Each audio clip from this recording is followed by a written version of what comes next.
Hi guys, welcome back to the channel, and we're driving a new car again. So this is the Golf convertible 1.6 diesel that Mike from Wales dropped down to us yesterday, and he took away the Jaguar, didn't he? So we're doing our traditional run home and back in it. No trade plates because Mike's actually taxed this one, so I don't need to have trade plates in it today.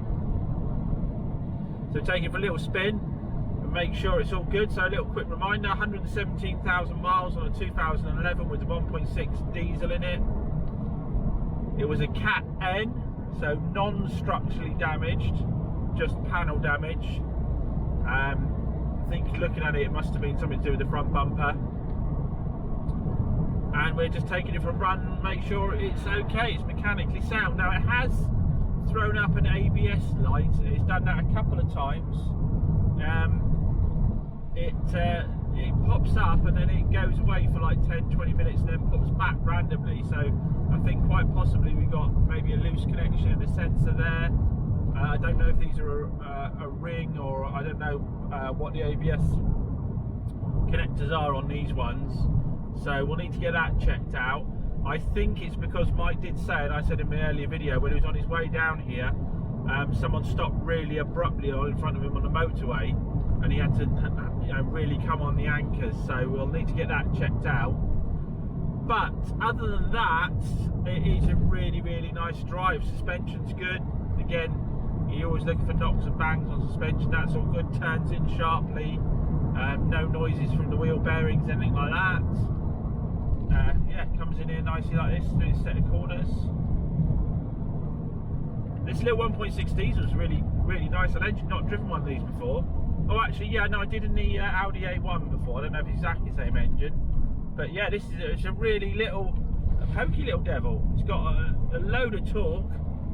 You can really ride that torque band and spend most of your time up in the very higher gears, even on these country lanes, and it pulls really smoothly with quite low revs. Looking at the trip computer, it looked like it averaged over 50 miles to the gallon down here yesterday, so economical. I think it's only £30 road tax, isn't it? So in the current climate, I know diesel isn't as popular as petrol, I don't think. I don't know, to be honest, down here I still get people coming and asking me for diesel all the time. But in the current climate where people are trying to cut costs, a nice looking VW convertible that you can get 50 miles to the gallon from and pay £30 road tax would seem like it could be a winner. Yeah, it's a really nice drive actually, to be fair to it. Really nice drive. I know Golfs are good drivers anyway, aren't they? They're renowned for being good. Never tried a GTI, might just try a GTI at some point. Anyway, so plan with this one, well, it's a Cat N, non-structural, and if those who watch my channel know that I say a lot of the time these are cracking buys. Now this one, it runs and drives fine. Like I said in the earlier video, some of the panel gaps on the bumpers aren't great. I'm gonna have to have a fiddle, but I'm not sure how much better I can make them. What I mean by that is you've got, sort of sticking out slightly wider gaps. But like I said, a lot of the time on cars of this age, people have had the bumpers off and stuff to do other work on non-cat cars, and often if they don't replace the clips, you get the same thing. You get a bit of a bigger gap. But for that, you get a big saving. So this car, I think, would be 5k plus quite comfortably in this current market. This will be going up for 3.5 with a brand new MOT. We'll do a service. I'm not sure if Mike's done the service. We'll get the ABS light sorted out, but it'll be going up for about 3.5k, which means it's a very cheap car. I mean, you think what 3.5k buys you at the moment? It's not a lot. You struggle to get a 2010 Fiesta or with a 1.2 in it with 100k on it. You probably struggle to get that at the moment in the current market for about 3.5. So cheap car, really cheap car. I mean, if you wanted to then go out and buy yourself new clips and maybe try and refit bumpers to close some of those panel gaps up, you could do, or you just live with it, because to be honest, a lot of people wouldn't really notice, to be fair. There doesn't seem to be any outrageous colour mismatches. I'm sure there's some slight shades off, but with white it tends to be a lot easier to get away with, and it's nothing that's blindingly obvious to me right now. No doubt in the video I'll start getting people saying, oh, I think this has been painted and that's been painted, but at the end of the day, guys, when you start getting to cars 10 years old or more, they've all had some paint on them. If you find something that's not had any paint on it at all, you're doing incredibly well at the kind of age and price point I'm dealing with here. So yeah, so the idea will be just give it a really good clean, do a service on it, get the ABS light, stick it up, like I say, for about, and maybe we'll start at something like 3695, but I think probably 3495 is where it is, and someone gets into a really nice little car for cheap money, because like I say, mechanically wise, she's driving really great, and the rest of the bodywork's really good. Like I say, all we're talking about is a couple of little minor panel gap differences. So anyhow, let's get to the unit, get her cleaned up, get her up for sale. So what else have we got on today? We've got the BMW 318 Touring being picked up by a subscriber. Now that car, oh my word, I cannot remember the last time I had a car that set the phone alight like that in my life. Now I did set it at a good price on Auto Trader, not great price, not low priced, I just set it at good price on Auto Trader, 4995. The phone has rung off the hook. I've had people wanting to gazump people to buy it, as in pay more. I had someone ask me, have they taken away it? No, they've just left a deposit. Oh well, I'll pay you more for it. Well, obviously I don't do that, that's not the way I do business. But I honestly, a lot of you said in the comments it'd be a popular car, but I thought 2 litre petrol, current market, you know, is it going to be that popular? Oh my word, it set the phone alight. It really did. So I'll look out for more. I'll look out for more of those, especially in that. I guess that's a very popular grey on those, isn't it? If you don't know what car I'm talking about, you'll need to go back and look at previous videos. So that's another one to keep an eye out for. I guess I need to see how it goes in terms of. It's all well and good how easily they sell. It's then down to how many problems you have with them after they've got out the door. So we'll see how we get on with that side of things, where we jump in both feet and get more of them. But yeah, that one sold well. So from that main dealer stock, I got the little 1 series sold to a subscriber super quick, the 3 series sold to subscribers super quick. What else did we buy from in that batch? I think we bought the little Hyundai i30 that needs a little bit of seal work done on it. Like I say, we've already got interest in that, so that was a good bunch from the main dealer part exchange yard there. What else have we got today? I need to give the Mercedes a clean. I don't think I'll have time to do the full blown clean on it, but I just want to give it a quick clean because I'm going to drive that home and back tonight, just to double check that now that new thermostat's in, that light isn't going to come back at all. I can already see, like I said before, that the temperature is different. It's going up to proper half now, just above half where it should be, looking at the forums. So I think that's solved, but we're just going to take it for a run just to double check.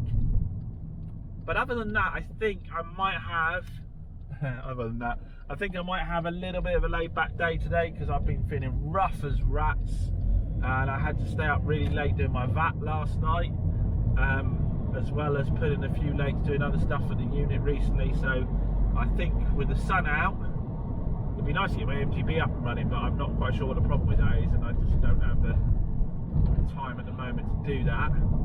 So yeah, it might just be kick back a little bit this afternoon and see where the day takes me.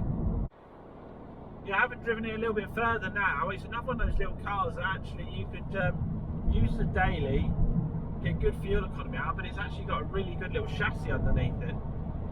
It's actually quite a nice little handler. So again, you know, I talk about cars that you can hop in, go to work and still have a bit of fun in. This seems to be good. There's nowhere near as much scuttle shake as there was. So I had a Mercedes CLK AMG with the 5.3 litre in it, and that had terrible scuttle shake in it. This thing doesn't seem to have any at all. So that's the BMW off down to Plymouth. Lovely people. I do get to deal with lovely people. That's the enjoyable thing about it. And yeah, obviously the 500 went out yesterday. Absolutely lovely people on there. I didn't comment about that, did I? Came and picked up the 500. You know, they said they saw it when it was dirty because I hadn't prepped it by the time they saw it, and I gave it a really good clean. They came along and they were like blown away by how clean I'd got the car, how I'd got into every single nook and cranny, got all the dirt out, you know, all the door shuts, all underneath the boot and so forth, all inside on the headrests and the headliner and all that. They were blown away by it, and they were so chuffed, and it was so nice for me for them to be so chuffed, not just to take it for granted that I'd gone to those extents, that they were really grateful for it, and that really made my day, really made my day. So, what are we going to get on with now? I'm still feeling rough, to be honest, guys, but I might try and get myself together and clean the Merc up. I really want to give it a machine polish because I've been meaning to do it ever since I got it. I want to give it a machine polish and then clean the leather and then see what we've got underneath. So guys, progress on the Mercedes has been a bit slow because PT came along, we had a long old chat. Started the machine polish, and this car I don't think it's ever had a machine polish. It's got light scratching all over, it's a little bit dull. So if you look, that's what the kind of finish of the paint's like. Started machine polishing it. This is what we're now getting.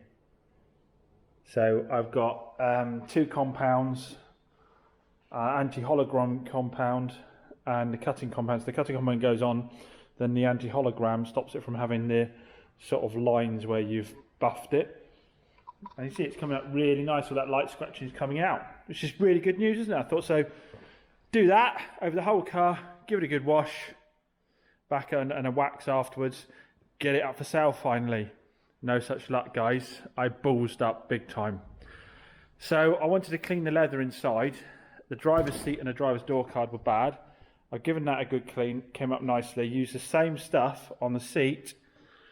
Oh dear. So it was a bit of G101 and a nail brush. I've done it before. I did it in the Jag earlier this week and it worked really well. On the door card it worked really well, but as soon as we got to this seat, it did not like it at all.